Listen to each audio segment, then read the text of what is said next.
Japan में एक बहुत ही प्रसिद्ध बौद्ध सन्यासी हुए जिनका नाम था रिझाई। रिझाई दुनिया के शोर शराबे से दूर एक जंगल के पास एकांत में अपनी कुटिया में रहते थे। रिझाई की प्रसिद्धि पूरे जापान में फैली हुई थी क्योंकि वे बहुत ही बड़े ध्यानी और आत्मज्ञानी व्यक्ति थे। एक बार जापान का सम्राट रिझाई के पास आता है और कहता है, मुनिवर, मैं हमेशा ही बहुत अशांत महसूस करता हूँ। मेरे मन में उथल पुथल सी मची रहती है। हालांकि मेरे पास बहुत सारा धन, सारी सुख सुविधाएं हैं जिनके लोग सपने देखते हैं, फिर आखिर क्यों मेरे अंदर इतनी अशांति और व्याकुलता है। रिझाई ने कहा, इसका जवाब आप खुद जानते हैं, बस आपने कभी खोजा नहीं।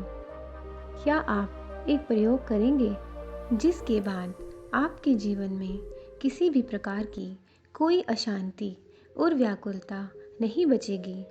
यह सुन सम्राट उत्साहित हो गया और बोला, बताइए मुनिवर, क्या करना होगा मुझे। रिझाई ने कहा, आपको अगले 10 दिनों तक इसी आश्रम में एक साधारण व्यक्ति का जीवन जीना होगा और इन 10 दिनों में आप जितना हो सके उतना कम बोलेंगे और हमेशा ही अकेले एकांत में बैठे रहेंगे।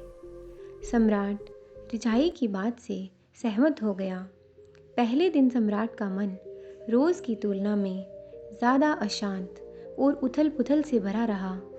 उसके मन में सैकड़ों प्रश्न उठ रहे थे और साथ ही आश्रम के एक साधारण से जीवन में वो असहज महसूस कर रहा था। लेकिन रिझाई के कहे अनुसार उसने पूरे दिन एक भी शब्द अपने मुंह से नहीं निकाला और चुपचाप एकांत में बैठा रहा। रात होते होते उसे एक अजीब सी खुशी का अनुभव होने लगा। उसके अंदर की बेचैनी कम होती जा रही थी।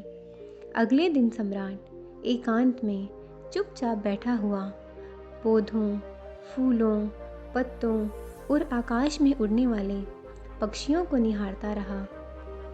आज जिंदगी में पहली बार उसने महसूस किया था कि उसके पास की प्रकृति कितनी खूबसूरत है। वह पूरे मन से दिन भर प्रकृति को देखता और महसूस करता रहा। इसी तरीके से 3-4 दिन बीत गए। अब तक सम्राट के मन की सारी भागा दौड़ी, सारी उथल पुथल शांत हो चुकी थी। 5वें दिन की सुबह सम्राट एकांत में जाकर बैठा तो कुछ देर बाद अपने आप ही उसकी आंखें बंद हो गई और वह ध्यान में चला गया। वह पूरे दिन आंख बंद किए बैठा रहा और गहरे ध्यान में उतरता गया। कोई शब्द नहीं, कोई चिंता नहीं। सम्राट अंदर से अनंत शांति और आनंद से भर गया था। अपने बाकी के बचे हुए दिन ध्यान में गुजारने के बाद सम्राट रिझाई के सामने उपस्थित हुआ।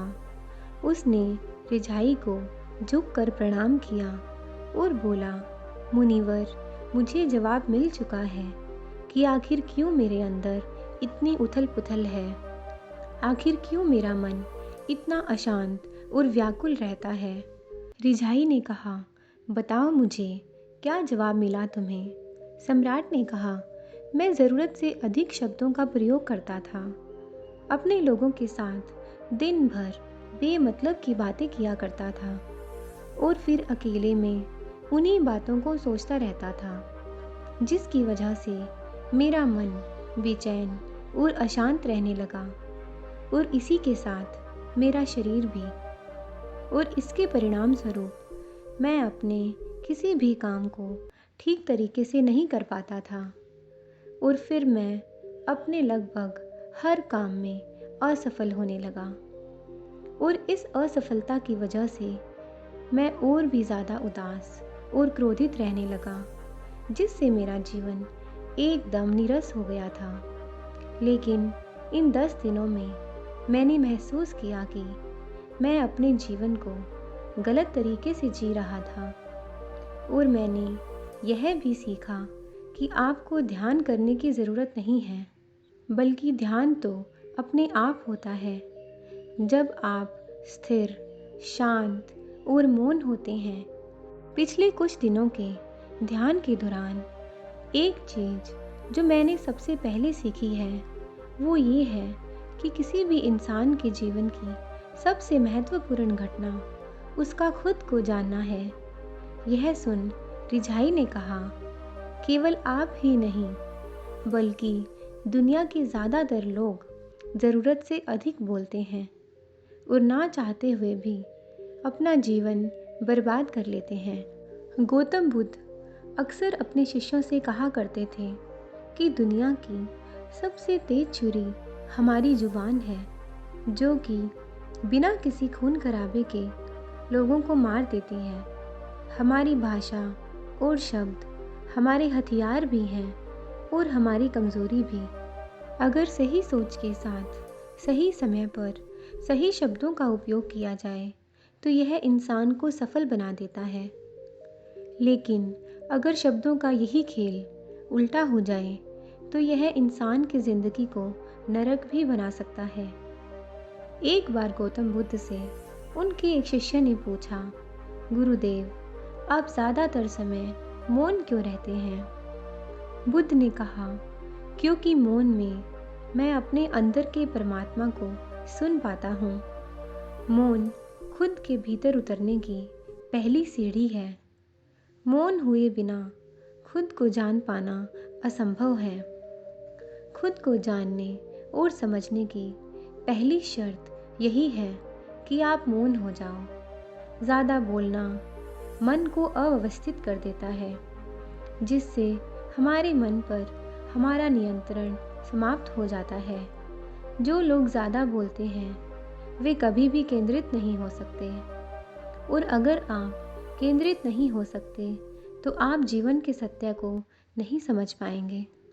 इसके बाद रिझाई ने अपनी बात समाप्त की और सम्राट अपने महल वापस चला गया। आपने भी कई बार ध्यान दिया होगा कि जो लोग ज़्यादा बोलते हैं वो अक्सर लोगों के बीच हंसी का पात्र बन जाते हैं, और जो कम बोलते हैं वो अपने शब्दों पर अडिग रहते हैं। लोग उनका सम्मान भी करते हैं और उनकी बातों पर भरोसा भी। जो ज़्यादा बोलते हैं वो अपने विचारों के लिए पक्के नहीं होते। उनका मन अस्थिर होता है, और एक अस्थिर मन वाला इंसान किसी भी काम में सफल नहीं हो सकता। अगर एक इंसान ये जानता है कि उसे कब, कहाँ और किस बारे में बात करनी है, तो उस इंसान का व्यक्तित्व बहुत ही आकर्षक बन जाता है और वो जो भी करता है उसमें सफल होता है। अगर हम महान और सफल लोगों के व्यक्तित्व को थोड़ा गहराई से देखें तो पाएंगे कि ऐसे लोग जितना हो सके उतने कम शब्दों में अपनी बात समाप्त कर देते हैं और चीज़ों के बारे में बड़ी गहराई से सोचते हैं। जो ज़्यादा बोलते हैं वो अक्सर झूठ भी बोलते हैं और लोगों की बुराई करते हैं। इसी कारण इनके अपने लोग भी इन्हें पसंद नहीं करते और इनसे बचने की कोशिश करते हैं। हमारे भारतीय उपनिषदों में भी कहा गया है कि हमारे शब्द वास्तविक ब्रह्म शक्ति हैं।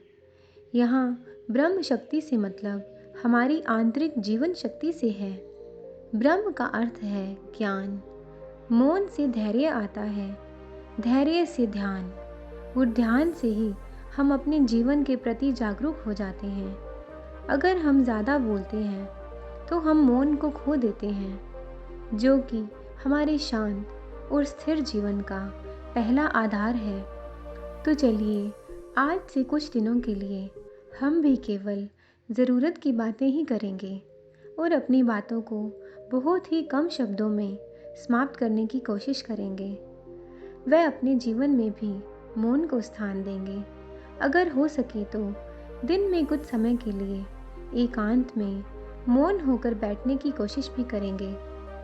मुझे पूरा भरोसा है कि इससे हमारे जीवन में सकारात्मक बदलाव ज़रूर आएगा, और हो सकता है कि आप में से कुछ लोग सम्राट की तरह खुद को दोबारा से खोज लें।